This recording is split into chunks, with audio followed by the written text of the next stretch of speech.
Hello friends, and welcome to The Hanged Man in the Moon, my series in which I use tarot spreads to help me explore topics related to living the intentional life. If this is your first time here, welcome. I'm very pleased to meet you. If you've been here before, thank you for returning. I truly appreciate it. So friends, the tarot spread has been laid, and let's dive right in. First, let me show you the spread.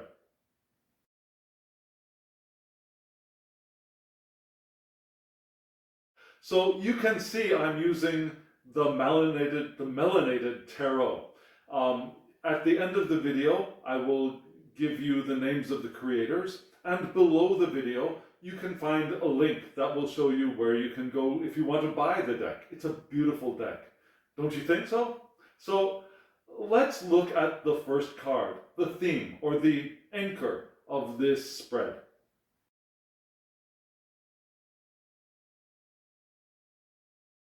This card, as you can see, is the Eight of Pentacles. The Eight of Pentacles is a card of developing skills or performing tasks, doing the day-to-day things that you need to do to move in the direction of the life you want to create, or the project you want to create, or the relationship you want to develop. So when we look at the Eight of Pentacles, it's telling us that to live the intentional life, we need to keep on doing the things we want to do to create the lives we want to live. Now, when we think of that, sometimes that can cause a lot of resistance because perhaps we're thinking too large. We think, I want to get, for example, I want to get a book published, and that is a huge task. So you think to yourself, okay, I want to get a book published, and then I need to work every day to get the book published, and that large, immense, huge undertaking, even when you think of working on it bit by bit, just feels like an impossible task. Because we're creating it as an impossible task. Working the day-to-day task is not about tackling the whole thing. It's about doing the little things that you need to do to move in the direction you want to go. I have a favorite teacher called Abraham Hicks who has a tool that she talks about. I think she calls it the Swiss cheese tool, or the Swiss cheese method. Anyways, let me show you what it looks like.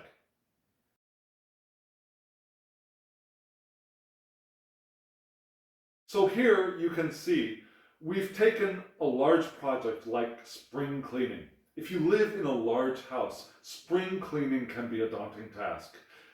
If you live in an apartment like me, not so big. But if you lived in a big house, thinking of spring cleaning can feel overwhelming. So what you can do is take that large task and break it down into the little bits.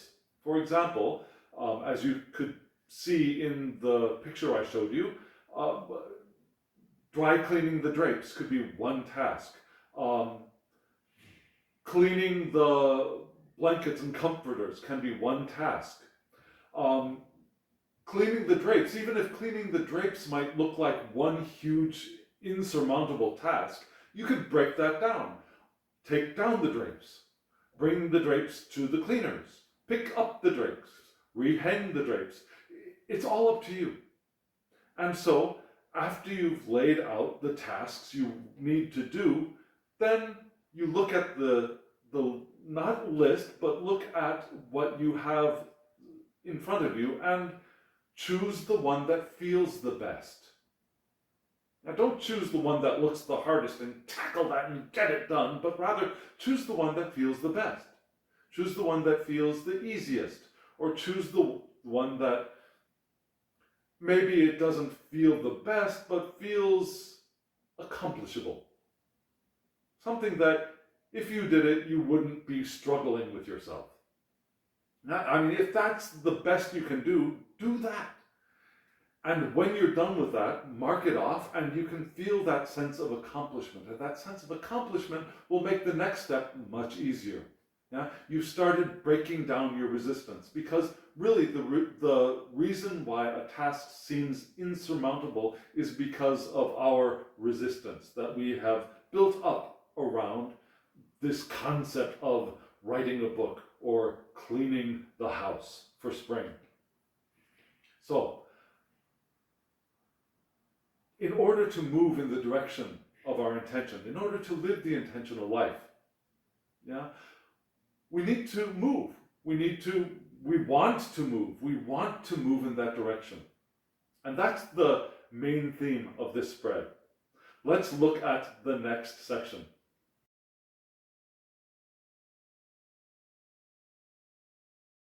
Did I scare you? Some people get scared or worried when they see the death card in a tarot spread. The death card does not mean death necessarily. In fact, it rarely means actual death. The death card is change, transformation, if you will. It means endings, but endings for new beginnings. Because, friends, when we are moving in the direction of our intention, when we are moving in the direction of creating the life we want to lead, we are going to transform.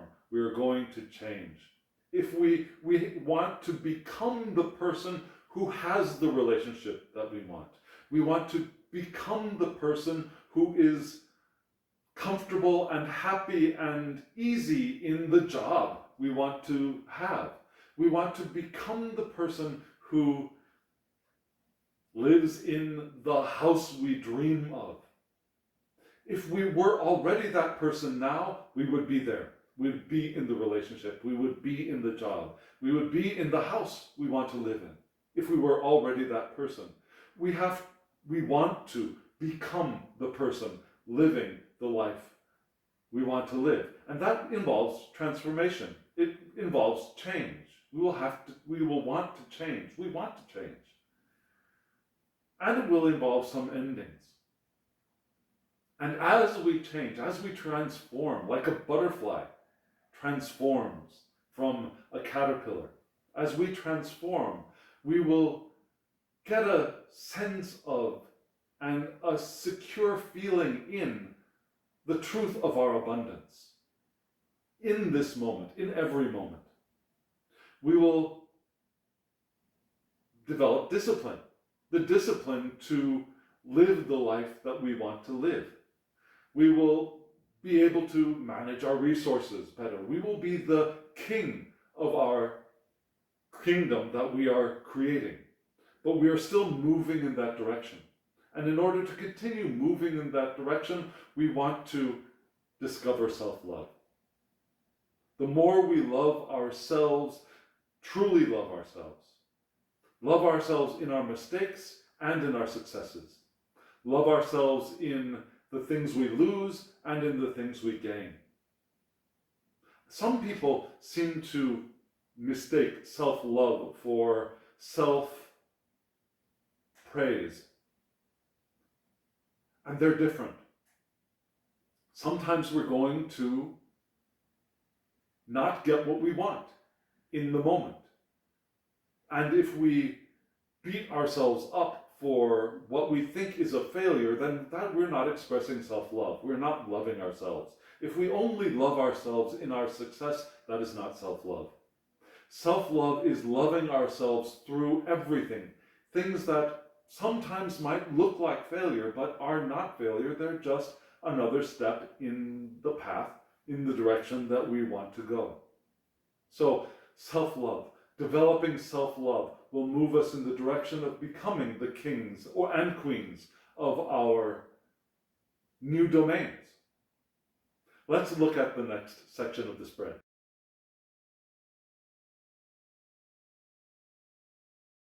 You can see from this section that 3 of the cards are upside down or reversed.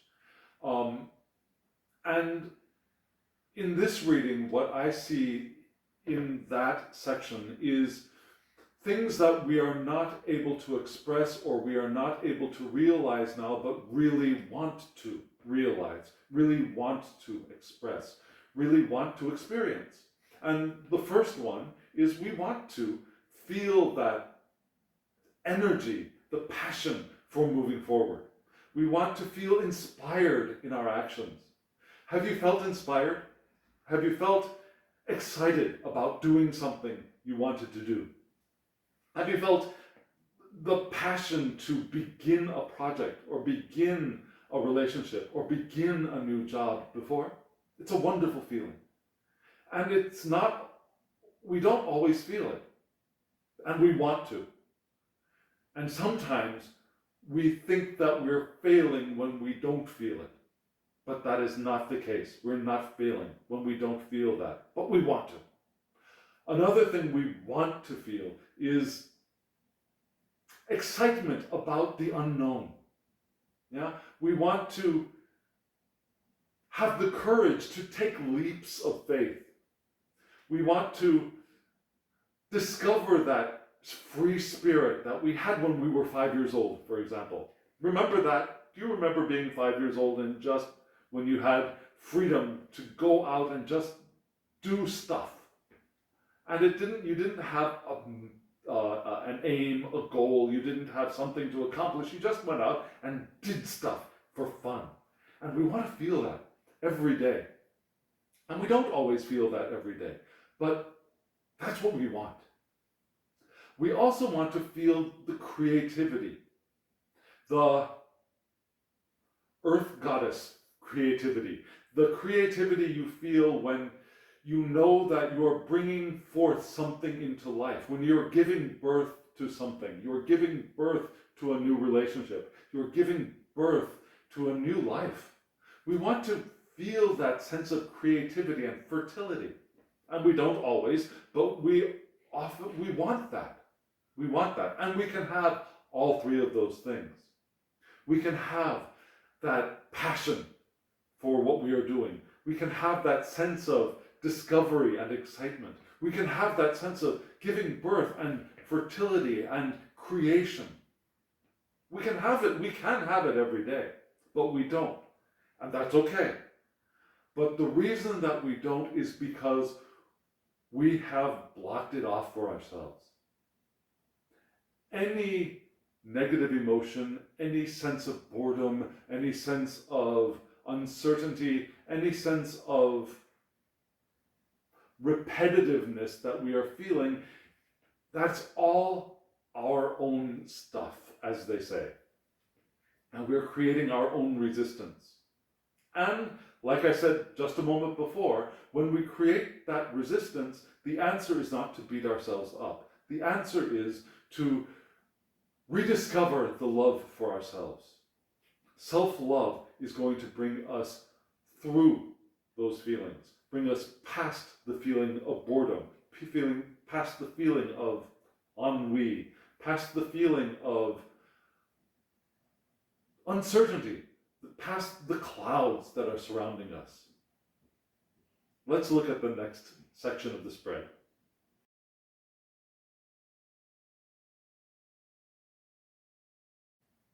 So friends, you can see from this section that there is a way through. There is a way through. First thing we want to do is to rethink some of our ideas, because it's those ideas, those self-limiting beliefs that are causing those negative emotions, that sense of gloom and doom, if you will. We want to rethink those ideas. Rethink the idea that, this will never work, this has never worked before. Rethink the idea of, they'll never hire me, what do I have to offer? Rethink the idea of,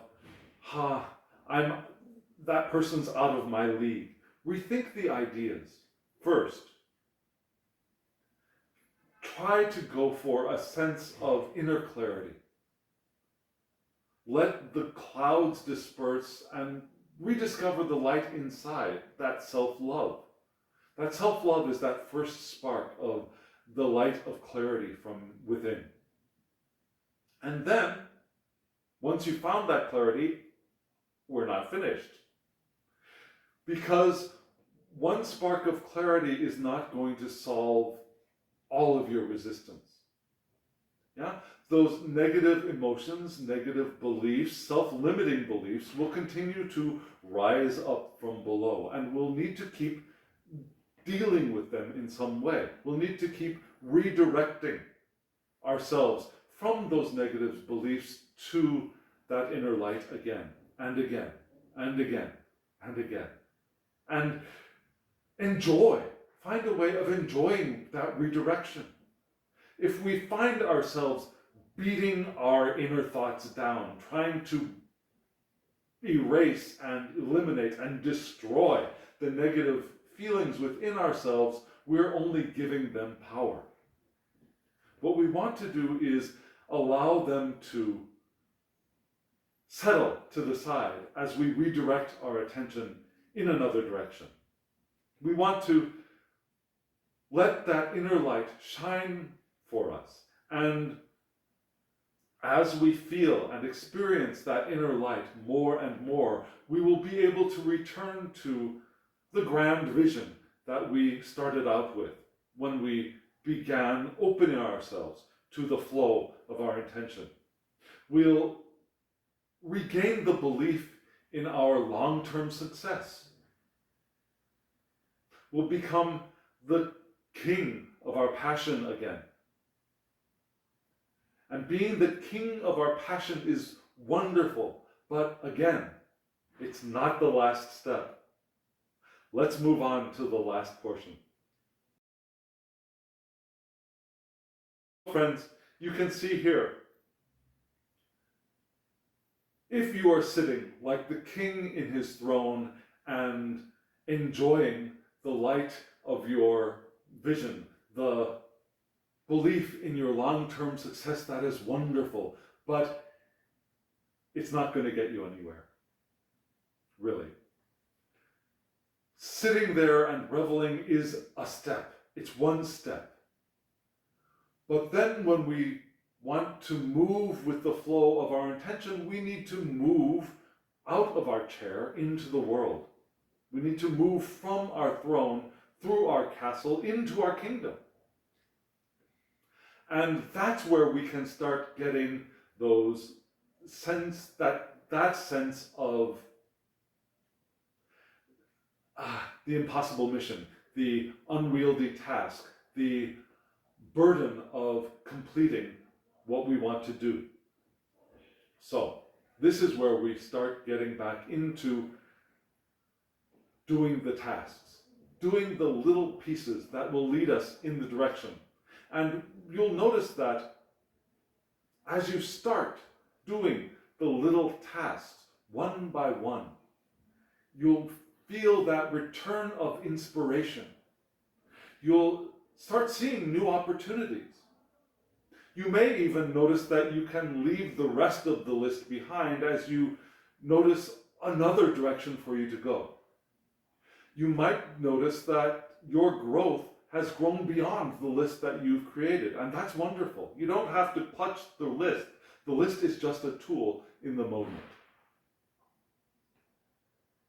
But that list can help us move forward, doing the tasks one by one until we get there, until we get that full sense of inspiration that will be an indication that we are moving forward with the flow of our intention through our intentional life.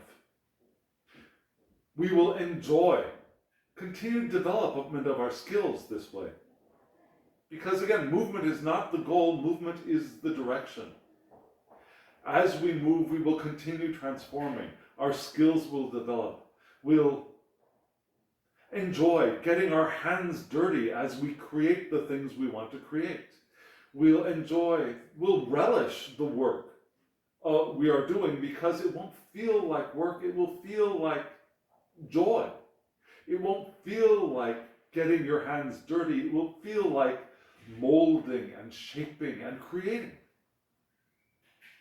And one way to move past and through those negative dark clouds that we create for ourselves is by doing the tasks. Yeah, first doing the task of finding our inner love, and then doing the simple tasks that will get us restarted. I don't know if you remember this, but in the past, people who owned cars would, who took care of their cars well, would go to their cars, especially in cold weather, would go to their cars, would turn their cars on and let the cars run for a few minutes before they would actually drive. They'd let the gears and the pistons and the engine warm up, as they said, warm up before they actually started moving. And so doing those tasks is a way of warming up your engine when you've been stalled, if you've been stalled. And when you've been stalled, you start doing those tasks and you will start getting ready to move forward. So friends, let me tell you an example of what I've done recently. I've been overwhelmed, for example, with stuff I've accumulated, but I've not felt capable of dealing with it because of the immensity of the task. So, what I decided to do is instead not take on this huge project, but spend like 5 minutes a day. 5 minutes a day. Choose one section, like a bookshelf, and organize it. And take out the stuff that doesn't need to be there anymore and get rid of it. I'm not clearing out whole piles of things at one time. I'm clearing out one section. And when I've completed that one section in 5 or 10 minutes, I feel lighter. I feel more capable. I feel enlightened, as it were.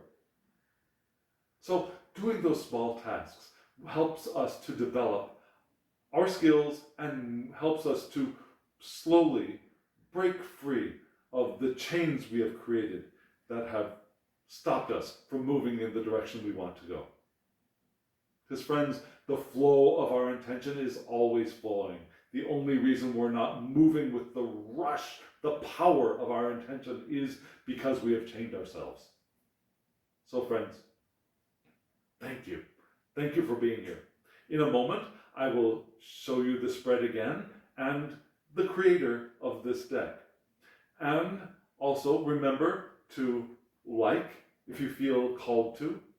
Share this video if you want. I would love to see it go out into the world if you know someone who might benefit from watching it. And subscribe so that you know when these videos come out. I'm basically going once a week, but subscribing will give you a little reminder if you want to. And as always, friends, I wish you joy, love, well-being, and pure awareness. Thank you.